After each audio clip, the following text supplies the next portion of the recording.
Pour le dîner, ce soir, les pâtes fraîches que j'ai achetées chez Lidl en Italie, ce sont des calamars. Calamars. Enfin bref, des grosses pâtes. Alors vous allez dire, c'est pas très logique de les faire cuire dans une poêle. C'est parce qu'après j'ai l'intention d'y mettre beaucoup de fromage et que ça colle, c'est dans une casserole, mais je veux pas mettre de matière grasse. Je pense que dans le fromage il y a suffisamment de matière grasse.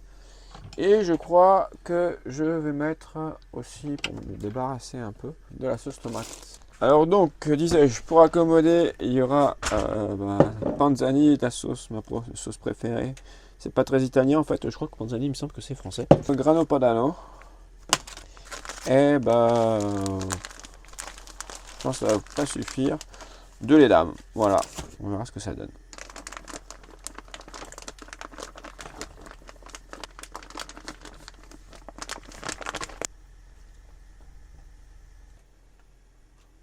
Calamarata.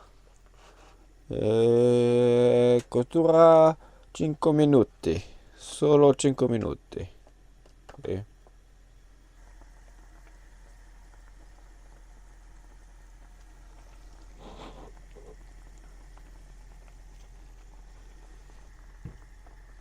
Al dente.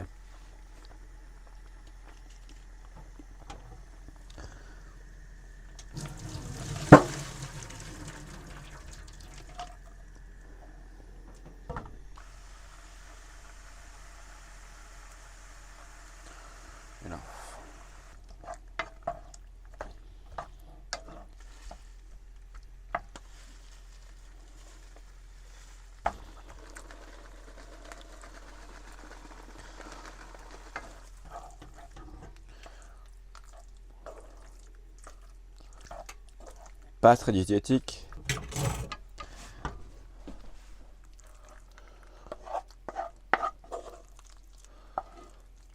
Et voilà, presque en temps réel.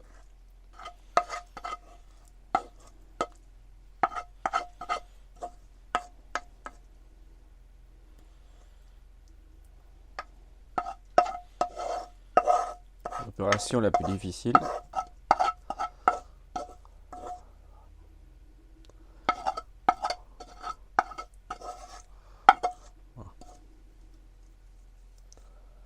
Les pâtes étaient très bonnes. Maintenant, je vais faire une chose que je ne fais pas chez moi, ou que je ne faisais pas chez moi dans l'appartement.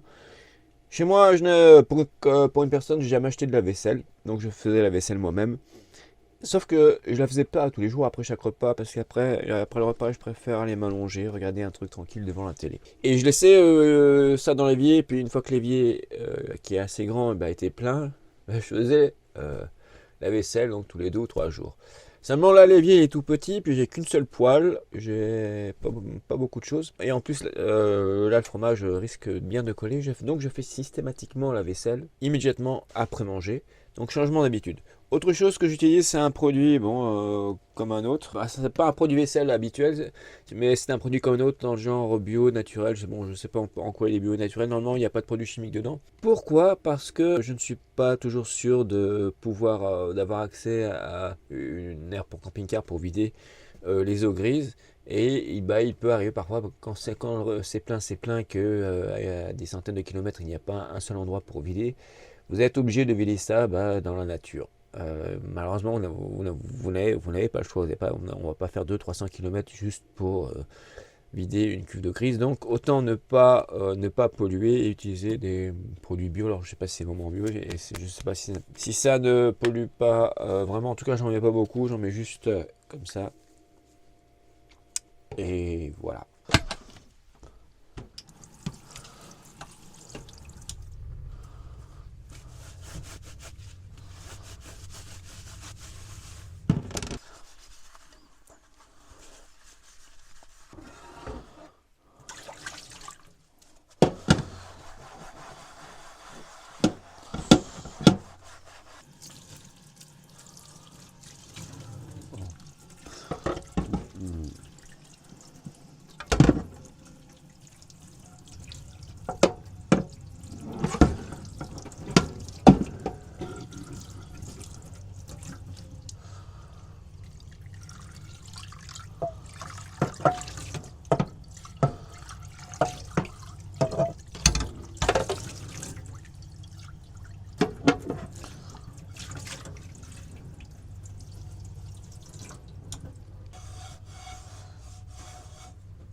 Encore une chose que je ne fais pas chez moi. Chez moi, je laisse sécher. Sauf que ici, il n'y a pas vraiment la place. Et puis, si je dois partir pour une raison ou pour une autre, je préfère sécher à la main comme ça et ranger tout immédiatement. Ne serait-ce que pour des raisons de sécurité, je ne peux pas laisser tout étaler comme ça et attendre que ça sèche tout seul. Et enfin, une dernière chose que je n'ai pas pu vous montrer ici, parce que je n'utilise plus de matière grasse, je n'utilise plus ou vraiment très rarement de l'huile ou plus du tout du beurre. Si vous utilisez beaucoup d'huile pour faire la friture, ne jetez pas l'huile là-dedans parce que même si après vous allez vider votre réservoir d'eau grise dans une cuve prévue à cet effet, ça va salir, ça va encrasser votre cuve, il va y avoir le film qui va se développer, les bactéries, etc. Et ça va commencer à puer. Donc le truc, c'est d'abord, votre meilleur ami, c'est le sopalin. J'utilise énormément de sopalin et je le jette à la poubelle. Donc j'essuie avant, j'enlève, j'éponge l'huile ou toutes les matières grasses. Là, je ne l'ai pas fait parce qu'il y avait il n'y a plus rien, juste un peu de fromage qui a collé. Mais sinon, si je dois utiliser des matières grasses ou si ça fond trop, je l'enlève d'abord avec ça et surtout, je ne la verse pas là-dedans. Eh oui, je travaille aussi.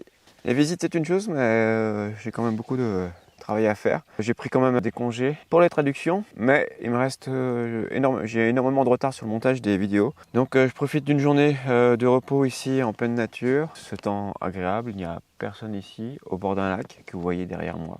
Donc voilà, comment travaille un digital nomade. Il choisit, si le temps le permet, il peut choisir son environnement. Je rappelle que nous sommes fin février. Donc ceux qui sont chez eux en fin février. Je vous montre un peu à quoi ressemblent les environs de cet endroit que j'ai trouvé sur Park Van Eyck. Hier il y avait il y avait 2 camping-cars, mais c'était dimanche, des Italiens qui sont venus passer le week-end, quelques promeneurs. Aujourd'hui c'est absolument désert, la tranquillité absolue. J'entends les poules d'eau, les canards, les oiseaux. Un endroit parfait pour se reposer et travailler. Bon, nous sommes en février. Sur Park Van Eyck, certains ont écrit que l'été, toute cette partie est très asséchée. Le lac continue plus loin. Mais si vous venez ici l'été, je pense qu'ici, sous le pont, il n'y aura plus rien.